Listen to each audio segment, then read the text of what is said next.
ಈಗ ಬಂದು ನಾವು ಅಕ್ಷರಗಳ ಕಾನ್ಸೆಪ್ಟ್ಗಳು ತಿಳಿತಾ ಇದ್ದೀವಿ. ಇದರಲ್ಲಿ ಮೊದಲು ನಾವೇನು ಬಿಡ್ಕೋಬೇಕು ಅಂದರೆ ಅಕ್ಷರಗಳು ನಂಬರ್ಸ್ ರಿವರ್ಸ್ ಆರ್ಡರು ಮತ್ತು ಎರಡು ಆರ್ಡ್ರನ್ನು ನೆನ್ಪಿಟ್ಕೊಳ್ಬೇಕು. ಸೊ ಅದಕ್ಕಾಗಿ ನಾವು ಒಂದು ಸಲ ನಿಮಗೆ ಬರೆದು ತೋರಿಸ್ಬಿಡ್ತೇನೆ. ಇದನ್ನು ನೀವು ಒಂದು ಕಡೆ ಬರೆದಿಟ್ಕೊಂಡ್ರಿ ಅಂದರೆ ಎಕ್ಸಾಮಲ್ಲೂ ಸಹಿತ ನಿಮ್ಮ ಕ್ವಶನ್ ಪೇಪರಲ್ಲಿ ಬ್ಯಾಕ್ ಸೈಡು ವರ್ಕ್ ಮಾಡೋಕೆ ಕೊಟ್ಟಿರೋ ಸ್ಪೇಸಲ್ಲಿ ಬರ್ಕೊಳ್ಬೋದು. ಇದನ್ನ ಮ್ಯಾಕ್ಸಿಮಮ್ಮು ನಿಮಗೆ ಈ ಬಾಕ್ಸ್ ಒಳಗಿರೋ ಕಾನ್ಸೆಪ್ಟ್ ತುಂಬ ಯೂಸ್ ಆಗುತ್ತೆ. ABCD ಈ ರೀತಿ ಬರ್ಕೊಂಡು ಅದೇ ಲೈನ್ನ ಉಲ್ಟಾ M ಅವ್ರಿಗೆ 13 ಸಂಖ್ಯೆಗಳು, ನೆಕ್ಸ್ಟ್ 13 ಸಂಖ್ಯೆಗಳನ್ನು ರಿವರ್ಸ್ ಆರ್ಡ್ರಲ್ಲಿ ಬರ್ಕೊಂಡ್ರು 1ರಿಂದ 13, 14ರಿಂದ 26. ಇದು ನಿಮಗೆ ಇನ್ನೂ ಕೆಲವೊಂದು ಕ್ವಶನ್ಗಳಲ್ಲಿ ಹೆಲ್ಪ್ಫುಲ್ ಆಗುತ್ತೆ. ಅದರಿಂದ ಮೇಲ್ಗಡೆ ಬರ್ತಿದ್ದೀನಿ ಸಹಿತ. NOP ಅಂದರೆ ಇದೇ ಲೈನಲ್ಲೇ ಸಿಂಗಲ್ ಲೈನ್ ಅದೇ ಥರನೇ NOPQ ಬರೆದಿದ್ದೀನಿ ಅಂದರೆ 14ರಿಂದ 26ಕ್ಕೆ. ಸೊ ಇದನ್ನು ನೀವು ಎಕ್ಸಾಮ್ ಸ್ಟಾರ್ಟ್ ಆಗೋಕ್ಕೂ ಮುಂಚೆ ನಿಮ್ಮ ಯಾವುದೋ ಒಂದು ಸ್ಪೇಸಲ್ಲಿ ಅಂದರೆ ಕಚ್ಚಾ ಹಾಳೆ ಜಾಗ ಕೊಟ್ಟಿರ್ತಾರಲ್ಲ ಅದರಲ್ಲಿ ಇದು ಬರ್ಕೊಂಡ್ಬಿಡಿ. ಸೊ ನಿಮಗೆ ಕ್ವಿಕ್ಕಾಗಿ ಆನ್ಸರ್ ಮಾಡಲಿಕ್ಕೆ ಹೆಲ್ಪ್ ಆಗುತ್ತೆ. ಸೊ ಈಗ ಭಿನ್ನವಾಗಿರೋ ಅಕ್ಷರಗಳ ಗುಂಪನ್ನು ಭಿನ್ನವಾಗಿರೋ ಅಕ್ಷರಗಳ ಬಗ್ಗೆ ಕಾನ್ಸೆಪ್ಟನ್ನು ತಿಳ್ಕೊಳ್ಳೋಣ. First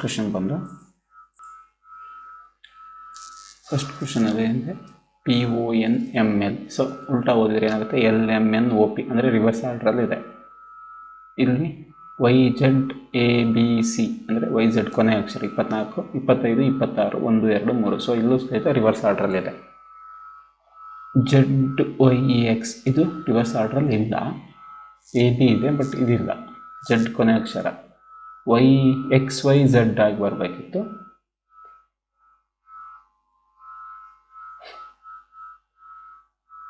ಇಲ್ಲೇನಿದೆ GHIJK. ಸೊ ಇದು ಕೂಡ ಸರಿ ಇದೆ. ಹಾಗಾದರೆ ಥರ್ಡ್ ಆಪ್ಷನ್ನು ನಮಗೆ ತಪ್ಪಾದ, ಇವು ಮೂರನ್ನು ಭಿನ್ನವಾಗಿರೋದು ಇದು ಥರ್ಡ್. ಸೊ ನೆಕ್ಸ್ಟ್ ಕ್ವಶನ್ ನೋಡೋಣ. AGKL IXYZ EPQR VABC. So ಕೊನೆ 3 ಅಕ್ಷರಗಳೆಲ್ಲ ಒಂದೇ ಸೀರಿಯಲ್ ಆಗಿದ್ದಾವೆ ಎಲ್ಲದರಲ್ಲೂ. ಸೊ ಮೊದಲಿನ ಅಕ್ಷರ ಡಿಫ್ರೆಂಟ್ ಇದೆ AIEV.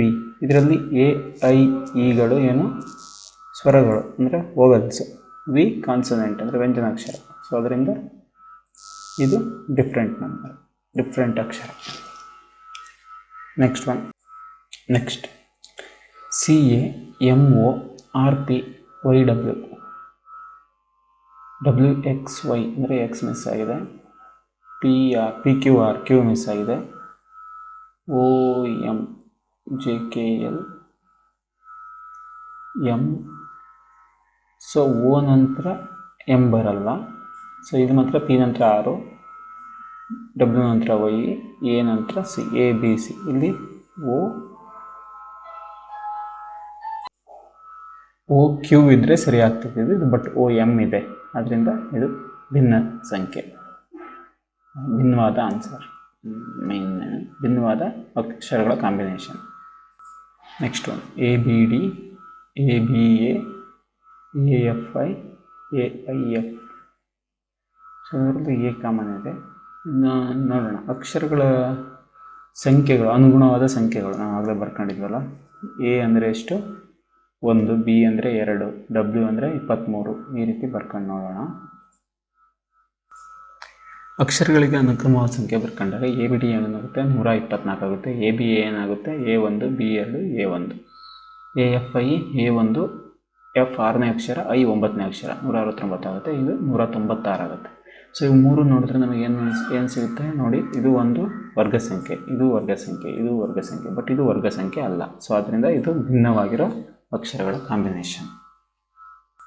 ಮ್ಯಾಕ್ಸಿಮಮ್ ಕ್ವಶನ್ ಈ ಥರ ನಂಬರ್ಗಳನ್ನ ಬರ್ಕೊಳ್ಳೋದು ಇರ್ತವೆ. ಸೊ ಫಸ್ಟು ನಾವು ಟ್ರೈ ಮಾಡ್ಬೇಕಾದ್ರೆ ನಂಬರ್ಗಳನ್ನ ಬರ್ಕೊಂಡು ಟ್ರೈ ಮಾಡಿಬಿಡ್ಬೇಕು. ನೆಕ್ಸ್ಟಲ್ಲಿ ನೋಡೋಣ ಅದೇ ರೀತಿ ಏನು ಬರುತ್ತೆ ಅಂತ. ಪ್ರತಿಯೊಂದಕ್ಕೂ ಅದರ ನಂಬರ್ಗಳನ್ನ ಬರ್ಕೊಳ್ತಾ ಹೋಗೋಣ. X ಎಷ್ಟನೇ ಅಕ್ಷರ? XYZ 24ನೇ ಅಕ್ಷರ. ನಾವು ಪ್ರತಿಯೊಂದಕ್ಕೂ ಅದ್ರ ಕರೆಸ್ಪಾಂಡಿಂಗ್ ನಂಬರ್ ಬರ್ಕೊಂಡಿದ್ವಿ. 24, 21 ಅಂದರೆ 3 ಡಿಫ್ರೆನ್ಸ್ ಇದೆ. 21ರಿಂದ 19ಕ್ಕೆ 2 ಡಿಫ್ರೆನ್ಸ್ ಇದೆ. ಹಾಗೆ 19ರಿಂದ 18ಕ್ಕೆ 1 ಡಿಫ್ರೆನ್ಸ್ ಇದೆ. 5ರಿಂದ 2ಕ್ಕೆ 3. ಸೊ 26 ಅಂದರೆ ಕೊನೆಯ ಸಂಖ್ಯೆ A ಮತ್ತು Z. ಸೊ 2 ಸಂಖ್ಯೆ ರಿವರ್ಸಲ್ಲಿ ಹೋದಾಗ A ಬರುತ್ತೆ, ಅದನ್ನು ಹಿಂದಕ್ಕೆ ಮತ್ತೆ Z ಬರುತ್ತೆ. ಸೊ ಇಲ್ಲಿ 22ರಿಂದ 1 ಡಿಫ್ರೆನ್ಸ್ ಇದೆ. ಸೊ ಇಲ್ಲೇನಿದೆ? 3, 2, 1. ಸೊ ಹಾಗಾದರೆ ಇದೇ ತಪ್ಪಾಗಿರುತ್ತೆ. ಸೊ ಇದರಲ್ಲಿ ಏನಂದರೆ 4 ಇದೆ ಫಸ್ಟು. ಸೊ ಇದೇ ತಪ್ಪಾದ ಆಯ್ಕೆ. ಭಿನ್ನವಾದ ಸಂಖ್ಯೆ ಅಕ್ಷರಗಳ ಕಾಂಬಿನೇಷನ್. ಹಿಂದಿನ ವಿಡಿಯೋದಲ್ಲಿ ಸಂಖ್ಯೆಗಳ ಅನುಕ್ರಮ ನೋಡಿದ್ವಿ, ಇದರಲ್ಲಿ ಅಕ್ಷರಗಳ ಅನುಕ್ರಮ ನೋಡೋಣ. ಕೊಟ್ಟಿರುವ ಇಂಗ್ಲಿಷ್ ವರ್ಣಮಾಲೆಯ ಅಕ್ಷರಗಳ ಸರಣಿಯಲ್ಲಿ ಸ್ವರಾಕ್ಷರದ ನಂತರ ತಕ್ಷಣ ಬಂದಿರುವ ಕೆಗಳ ಸಂಖ್ಯೆ. ಫಸ್ಟ್ ಸ್ವರ ಇರಬೇಕು, ಅದರ ನಂತರ ಕೆ ಇರಬೇಕು ಅಂತ ಎಷ್ಟಿದ್ದಾರೆ ಹುಡುಕಿ. ಕೆ ಫಸ್ಟೇ ಇದೆ, ಬೇಡ. ಇದು ಕೆ, ಇದು ಹಿಂದಿರೋದು ವ್ಯಂಜನ, ಬೇಡ. ಕೆ ಈ ನಂತರ ಇದೆ, ಈ ಒಂದು ಸ್ವರ, ಸೊ ಓಕೆ. ಇದೊಂದು ಕೆ ಜೆಡ್ ನಂತರ ಇದೆ, ಸ್ವರದ ನಂತರ ಇಲ್ಲ. ಈ ಕೆ ಯು ನಂತರ ಇದೆ, ಯು ಸ್ವರ, ಅದರಿಂದ ಓಕೆ. ಕೆ ಎ ನಂತರ ಇದೆ, ಅದರಿಂದ ಓಕೆ. ಏನು ಸ್ವರ ಅಲ್ಲ, ಇದು ಬರಲ್ಲ ಯಾಕಂದರೆ ಎಮ್ ನಂತರ ಇದೆ. ಸೊ 1 2 3 ಸರಿಯಾದ ಆಯ್ಕೆ. ಹಿಂದಿನ ವಿಡಿಯೋದಲ್ಲಿ ಸಂಖ್ಯಾ ಶ್ರೇಣಿ ನೀಡಿದಾಗೆ ಈಗ ಅಕ್ಷರಗಳ ಶ್ರೇಣಿನ ನೋಡೋಣ. ಸೊ ಅದರಲ್ಲಿ ಮ್ಯಾಕ್ಸಿಮಮ್ ಇದರಲ್ಲಿ ಏನೋ ನಂಬರ್ಸ್ನ ಡೈರೆಕ್ಟಾಗಿ ಇನ್ಪುಟ್ ಮಾಡ್ಕೊಳ್ಳೋದೇ ಬರುತ್ತೆ, ಕರೆಸ್ಪಾಂಡಿಂಗ್ ನಂಬರ್. ಕೆ ಅಂದರೆ ಎಷ್ಟು? ಕೆ ಎಷ್ಟನೇ ಅಕ್ಷರ? 10. ಎಮ್ 13. ಹಾಗೆ ಪ್ರತಿಯೊಂದಕ್ಕೂ ಬರ್ಕೊಳ್ಬೇಕು. ಸಾರಿ, ಕೆ 11ನೇ ಅಕ್ಷರ. 11ರಿಂದ 13 ಅಂದರೆ 2 ಇನ್ಕ್ರೀಸ್ ಆಗಿದೆ. ಈ ಕಡೆನೂ 13ರಿಂದ 16 ಅಂದರೆ 3 ಇನ್ಕ್ರೀಸ್ ಆಗಿದೆ. 16ರಿಂದ 20ಕ್ಕೆ 4 ಇನ್ಕ್ರೀಸು, 5 ಇನ್ಕ್ರೀಸ್ ಆಗಿದೆ. 25 ವೈ ಅಂದರೆ. ಸೊ ನಾವೀಗ 6 ಇನ್ಕ್ರೀಸ್ ಮಾಡ್ಕೊಂಡ್ರೆ 31 ಬರುತ್ತೆ. 31ರಲ್ಲಿ ಇಂಗ್ಲೀಷಲ್ಲಿ 31ನೇ ಆಲ್ಫಾಬೆಟ್ ಇಲ್ಲ, ಅದರಿಂದ ಕೊನೆ ಆಲ್ಫಾಬೆಟ್ ಏನು 26. 31ರಲ್ಲಿ 26 ಕಳೆದ್ರೆ ಏನು? ಸೊ 5ನೇ ಆಲ್ಫಾಬೆಟ್ ಏನು ಬರುತ್ತೆ? ಇ. ಸೊ ಈ ಸರಿಯಾದ ಆಯ್ಕೆ. ನೆಕ್ಸ್ಟ್ ಕ್ವಶನ್, 2 ಸಂಖ್ಯೆಗಳಿದ್ದಾವೆ, 2 ಅಕ್ಷರ ಇದ್ದಾವೆ. B Y G T L O Q J. So B Y, B 2ನೇದು, ವೈ 25, ಜಿ 7ನೇದು, ಟಿ 20ನೇದು, L 12, O 15, Q 17, J 10. So ಬಿಯಿಂದ ಜಿಗೆ +5 ಜಂಪ್ ಆಗಿದೆ, ಹಾಗೆ +5 +5 +5. ಅದೇ 2ನೇ ಸಂಖ್ಯೆ ನೋಡ್ತಾ ಹೋದರೆ 25ರಿಂದ 20ಕ್ಕೆ -5 -5. ಸೊ ಇಲ್ಲಿ 17 10 ಉಳಿದಿದೆ. ಕ್ಯೂ 17 ಅಂದರೆ ನಾವು ನೆಕ್ಸ್ಟ್ ಸಂಖ್ಯೆ ಯಾವ್ದು ಬರಬೇಕು? 22. ಅದಕ್ಕೆ 5 ಸೇರಿಸ್ಕೊಂಡು ಬರಬೇಕು. ಜೆ 10 ಬಂದಿದೆ ಅಂದರೆ ಅದಕ್ಕೆ 5 ಕಳ್ಕೊಂಡು ನೆಕ್ಸ್ಟ್ ಅಕ್ಷರ ಸಿಗಬೇಕು. ಸೊ 10ರಲ್ಲಿ 5 ಕಳೆದ್ರೆ 5ನೇ ಅಕ್ಷರ ವಿ, ಇ.